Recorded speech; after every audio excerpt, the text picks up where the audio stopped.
Hello everyone, welcome to today's interesting story. Lily asked where she wanted to go again, what a little adventurer.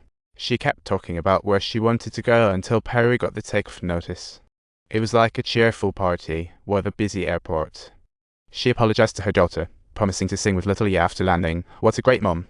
The plane took off smoothly, and once at altitude, Perry stretched and switched to autopilot mode. What a relaxing time. She intended to ask a colleague for a cup of coffee, but the captain suddenly gave an urgent notice, and Perry hurried to ask what was happening. They reported chaos at the airport with a passenger shouting that the plane would crash. Quite a dramatic situation, but Perry analyzed that the passenger probably watched the weather forecast. Indeed, there was a storm ahead, but she had a plan to go around it. What a smart pilot. After finishing, Perry hung up Lily's call. Her daughter asked where Daddy was, and Perry smiled, saying he was up in the sky. Lily replied that Mummy was crying in the room, saying that Daddy went too far and it would take a long time to see him again. Perry reassured his daughter she'd be home by the day after tomorrow, giving everyone comfort. But Lily said that Mummy's words seemed to mean he had gone to heaven, and Perry thought seriously for a moment. It didn't seem like he upset his wife recently. First Officer Perry put on the headset again and heard even worse news. There were reports of chaos in the cabin, and more than one passenger claimed the plane would crash. Things were getting awkward and not looking good. Realizing the severity of the situation, Perry immediately contacted air traffic control to find the nearest landing spot. The flight attendant mentioned she just saw news of an incident in Phoenix. What a scary coincidence. Surprisingly, the flight number they mentioned was exactly the same as theirs. Perry thought this was completely an unreliable story. Perry replied that the flight number was DT908, and the staff asked her to confirm again. How formal. After confirmation, the staff's silence made Perry feel the gravity of the situation. He demanded to stop spreading fake news. He said their flight had not crashed, and the staff inquired what time it was. Perry thought to himself, how quickly time flies. The staff urged Perry not to hang up. They quickly contacted the North American Air Defense Command. Perry felt things were getting more urgent. A man introduced himself as Air Force Major General. Perry wanted to know what was happening, ready to have a flying contest.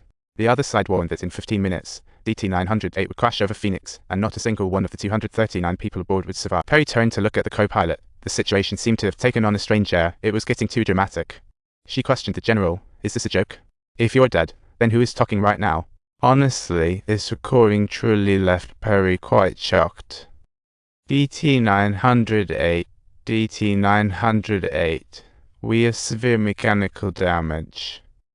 Perry could hardly fathom that the voice was indeed hers. Wilson expressed his regret. They found this recording in the black box, truly unbelievable. Perry checked her watch, making sure today wasn't April Fool's Day. However, things weren't that simple. Wilson stated that discussing this was pointless. Perry calmed down and asked how far the storm was from the plane. What Perry didn't expect was that Wilson coldly replied with no comment. How helpless. Perry asked for clarification. Wilson told her in a serious tone that DT908 must crash. This was truly alarming. Wilson continued that they would soon connect Perry, but the situation was getting increasingly complicated. At this moment, Dr. Martin introduced himself as studying quantum anomalies. Perry wanted to ask how he saw her time, but Martin insisted that their conversation had proven the existence of a multiverse. How sensational. Martin continued that this was necessary to maintain the universe's consistency. Perry wanted to scream the absurdity. Angrily, she told Martin to shut up and wanted to talk to General Wilson. But Martin said the general also didn't have that authority. Perry found it really laughable.